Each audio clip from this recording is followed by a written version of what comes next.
ए माछ वाला भाई माछ गुड़ा आज कहीं फ्रेश लगुनी। तो माउसी तू निजे फ्रेश अछु ना तो पार्टीटा बार आउल गुंडी खाइला बेला गंध होची।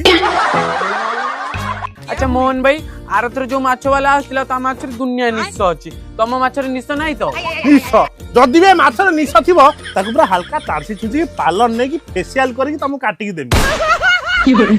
अच्छा कौन माछ नबो को मु बांधिए? नहीं नहीं मु बहुत दिन हेला माछ खाइनी ना मु खाली माछ बासना खाली सुंगिया को आसीथिली।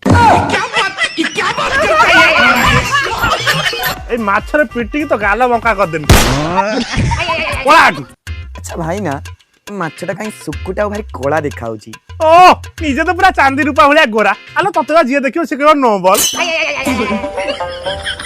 एते माछ विचार करना बुझिलु सुमामा बढ़िया बढ़िया माछ पूरा आनची रोई भाकुर इलिसी खाइबो इलिसी चाकरी करियो पुलिसी केते कोन बांधिबी कुआ। हो भाई छाड़। अच्छा इलिस किलो केते तमे 30 ग्राम दे दियो हमें तीन परिवार भाग करी खाइ देबो।